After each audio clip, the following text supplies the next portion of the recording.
first of all, thanks for having me on your show. It's a real pleasure, and I know a lot about you through my friend James Woods, who played James Burns, who played Sergeant Frank Woods in the first two games, Black Ops 1 and 2, and of course my son here, who's a huge fan of yours. So yeah, I didn't know much about video games, other than I played them with my son, and so my son had kind of gotten me involved in video games, the most recent video games, right? Because I grew up with Atari and television, playing Space Invaders and Asteroids and doing all that kind of stuff. But anyway, way before your guys' time. So, this opportunity came for me to audition for a video game called Eclipse, and because they were really kind of keeping everything hush hush, so they weren't really telling me the real name of the game.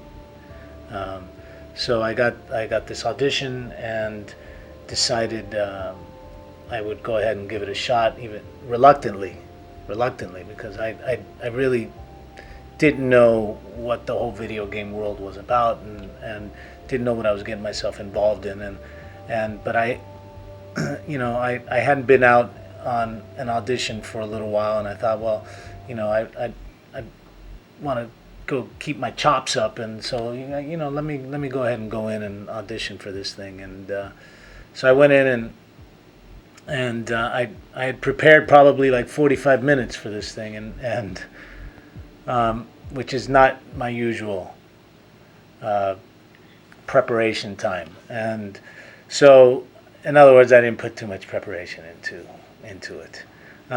So I went in and Ivy, the casting director, said, after I was done, she goes, I can tell you're a good actor, but I could also tell you only prepared for 45 minutes. And I started to say something, and she said, "You're not going to tell me you prepared for more than 45 minutes, are you?" I said, No. I said, You're right.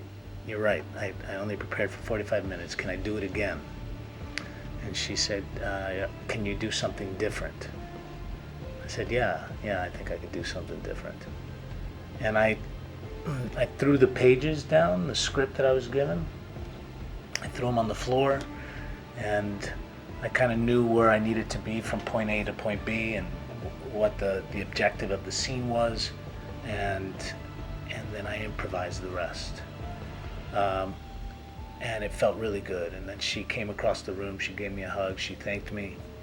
I walked out of the room, and I was like, "C'est la vie," and never heard anything, which kind of surprised me because the reaction in the room was actually really good. And I was like, "Oh well, it's just one more audition down the tube." And about 3 months later, I get a phone call to meet with Dave Anthony, and I had no idea who this Dave Anthony guy was at the time.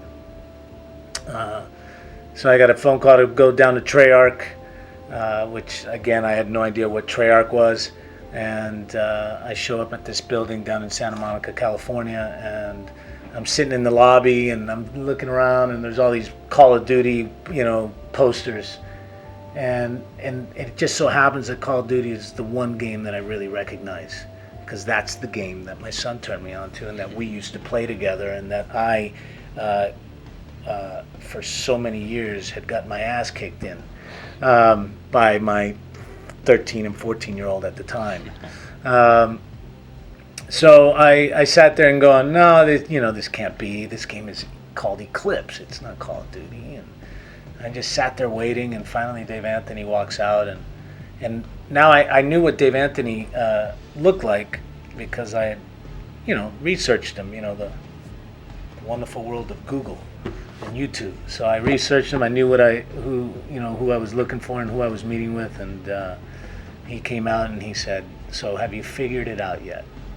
And I was like, "No, it can't be." And it kind of hit home at that point, and I realized that it was Call of Duty, Black Ops, and he said, "We're interested in having you play the role of Menendez. And so then we went into his office. We spent like 3 hours in there talking. We hit it off, and then that was on a Thursday, and then the following Monday I went into what they call a volume, which is kind of like a big sound stage, right? And this is where we do all the performance capture stuff. They used to call it motion capture. It's now called performance capture, and I'll explain that to you guys in a second. And I had to audition for it again, which I really didn't know I was going to have to. I thought that Friday or that Thursday that I met with Dave, I thought I had gotten the job, but I was like, man, no, so I had to do it again. So at this point, there was some other guys there that he had brought in, and we were going to do the same scene, and you know, they handed me a gun very similar to one of these, and we played out the scene, you know, the scene in the game where I shoot the guys in the kneecaps, and I grabbed the little kid, and, you know, young Alex Mason, and that whole deal, and Sergeant Frank Woods is on the ground, I believe, and he's already dying, or he's already been shot. Anyway, so we play out that whole scene, and you know, the floor director tells me, well, I need you to do this, I need you to do that, and I was kind of like, well, you know, I don't think he would do that, you know, and they weren't really used to that, having an actor say that, because in the past they used to have stunt guys do our job. So, you know, as an actor, you know, we've thought this stuff out, you know, we really, you know, this character was me, it was mine. I created him. I mean, they created him on paper, but I created him emotionally. So I know the way he's going to talk, move, act, everything, right? So it wasn't organic what they were asking me to do, and for lack of a better word, because I really hate using that word, but it wasn't organic. And so Dave Anthony said, so what would he do? And I said, well, you know, do I kind of have free reign here? And he goes, yeah. And I go, all right, well, you guys do what you were going to do initially, and I'll do my deal. And so we went into the scene, and I took the gun that they gave me, the shotgun, and I flipped it around, and I slammed it on the ground, and got down low, and we did this whole deal, you know, where I do the eye thing, and I do this whole deal, right, like Menendez.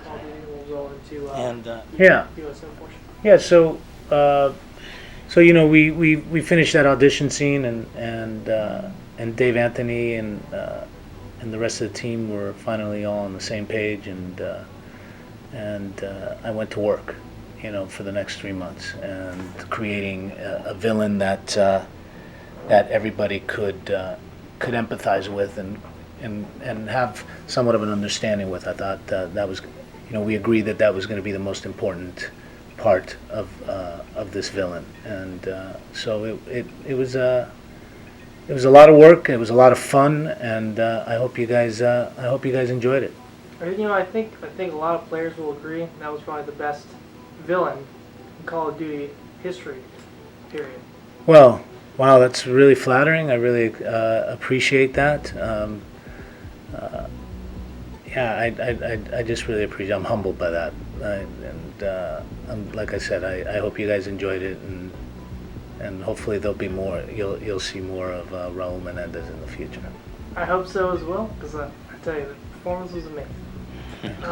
Let's go on the next portion. So you and James both took a little tour overseas, huh? Yeah, we did a USO tour to Kyrgyzstan and Afghanistan just recently, and that was a surreal experience. You know, we got to visit some of the army bases and some of the FOBs all around Afghanistan. We got to meet with the men and women of the U.S. military, and got to shake a lot of hands and hear firsthand their stories and what we're doing there, and how they live, and they're just an incredible group of young men and women that we have representing this country, and I feel eternally grateful and humbled by their service, and you know, I look forward to doing more USO tours in the future. The USO is really good about this sort of thing, and you know, and for those of you who don't know the USO, I suggest that you go online and check them out, and if you can, donate to the cause, that would be great, because they could always use the help, because all they do is provide for the U.S. soldiers abroad. So it's a great organization, and I'm proud to have been able to participate in the tour. I think a lot of guys probably appreciate it as well. Probably getting to meet the guys straight from the game. I'm pretty sure you probably caught a couple of them playing the game while you were there. Yeah, they had a couple of special events, set up where the guys were playing tournaments, and and then the winner, and then we presented the winner with some awards, and that was kind of cool. And yeah, they definitely play the game over there. It's a good way to pass time and decompress. So it's used for a lot of beneficial reasons, obviously. But they have a lot of fun playing it, and like we had a lot of fun being there and representing not just Black Ops 2, but the USO more so. Well, thank you for going over there. I know those guys appreciate it, just because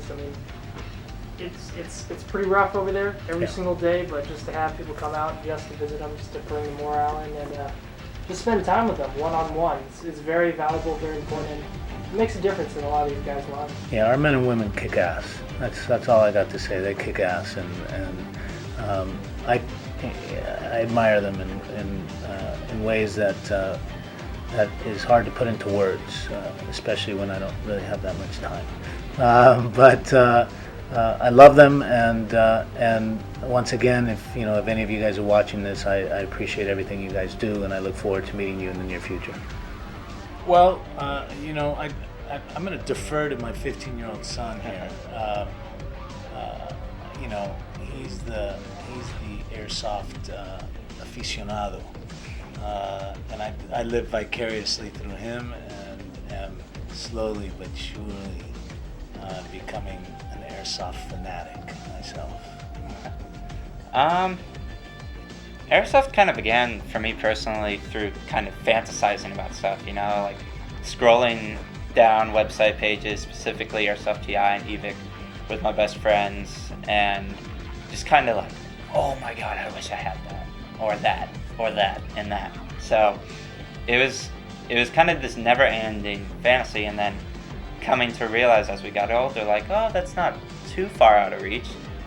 Kind of slowly building things and getting more and more into it. And me and my best friend Ryan had an experience at Area 48, which is a field in San Jose, California. And it just kind of got our adrenaline going, and we just couldn't get enough Airsoft, We just kept going and going and going. So it just kind of spawned from that, And it's kept going until today. And that's kind of cool, because you guys are actually here at G&G, and that's probably something you never thought would happen. Ever. It doesn't get cooler than this. It's pretty surreal. I never thought, ever. I mean, following guys like you on YouTube and seeing Bob and Tim doing their thing at Airsoft GI, it just never came. I never thought I would get to meet you guys, so that's definitely a cool experience. The world is small, and people things happen, man. People meet. Yeah, definitely. Yeah. G&G's been fantastic, and, really and obviously we're surrounded by the best Airsoft arsenal in the world. Make no mistake. So for those of you who don't know about Airsoft, look up G&G Armament, because that's where you get your Airsoft equipment, no doubt. No doubt at all. As you can see. Yeah, man. Yeah. So, I hear you're going to be playing GamePod, huh? Yeah, July 13th, get out to GamePod. Me and a few friends are hanging out there for the day, so we'll be throwing some BBs around, see what happens. Make sure you pick a long-range gun. I can actually see a couple of perfect for GamePod right now. Yeah. That field is awesome. It's a giant mountain city inside of a warehouse. We'll see how my 10-inch barrel does there. You'll be fine. Yeah. Yeah. But we got the live show coming up. I know you guys are excited for that. Yeah, we're really excited. Yeah. Thank you guys for coming on the show. Thank you guys for Pleasure. coming on the G&G. Yeah, and we're playing this weekend, Oh, right? yes. Oh, yes. Do it. We're gonna get we're gonna see how your real life Call of Duty skills are. All right. go, yeah. Kick down some doors, see what happens. Yeah, you know, I'm gonna have to bring out the young Kamar. Okay. From within. And by Yes. that he means with me. Yes, try to keep up with these young guys. Well, thank you guys for coming down. You. Without Thank you, further man. ado, we will continue on with our adventure. Thank you Right guys on. for watching. All right. Thanks. I'm James C. Burns. I play Sergeant Frank Woods in Call of Duty Black Ops 1 and 2. It's time for you to subscribe to Spartan 117GW, baby.